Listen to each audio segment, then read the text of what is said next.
they estimate that like almost 600,000 people died. Yeah. And that doesn't even include the broken hearts and the deaths of families and circles of trust, all, just people that lost a brother. It doesn't even include the actual, the siblings, right?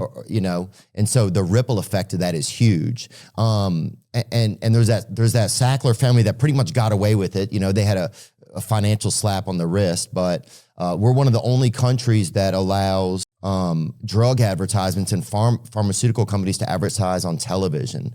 Like, what do you think are things that you can do to help curtail that when you get into office? So, well, we did a great job. Does that make sense or not? Yes, that question? It does make sense. And we had committees, blue ribbon committees in certain cases, but committees that would meet. The big problem we have is, fentanyl is probably the biggest. Opioid is bad. Opioid is bad too. Yeah. I think that's bad because everyone thinks, in many cases, they think they're going to do away with pain. And literally the time is so short. If you take it for like 2 weeks, you're almost addicted to it. It's incredible when you well, all of that is horrible. But why do we allow that? How did you get addicted? How did? No, I would just do cocaine. That was really, So not just, That's down and dirty, right? Yeah, and it was. But you don't anymore? No, I don't do it anymore, man, and I'm not doing it. Is it too much? Too much to handle? Some of the stuff started to get a real rattle in it, too. I don't know where we were even getting it from in this country, but it started to make me feel like I was a mechanic or something. So the thing you go back to then is alcohol for the most part. Right, yeah, but what I want probably is cocaine, but I know that if I have a drink, then it'll be like, okay, well, I had a drink, then I can do this. Is cocaine a stronger up?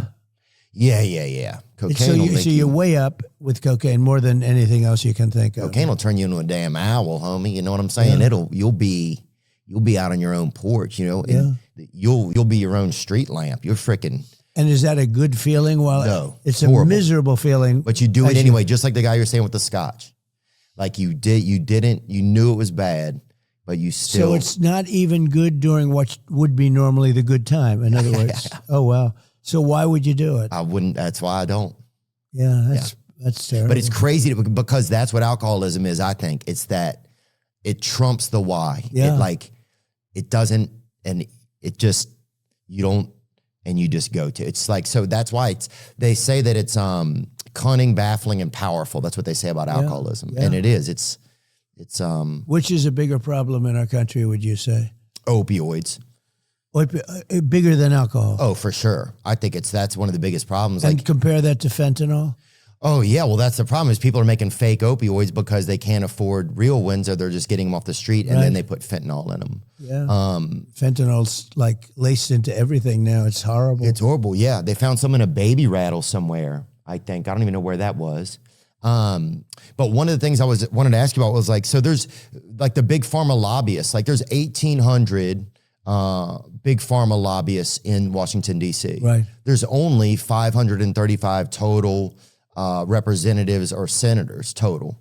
So just the fact that there's this whole other almost drug government that's there kind of pushing pushing agendas and influencing things. Like, how do we stop that, man? It just seems like it's obviously killing people. Like people are dying, it's like, what do we have to do that our own government won't help us?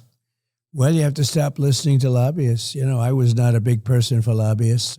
And if they have even a little access to like a president or a senator or a congressman or woman, they're snakes. They get a lot of money. Yeah. And in some cases, they just take the money. They don't do anything. But you have a lot of lobbyists in Washington pushing, and certainly a lot for all of the things that we're talking about, including alcohol.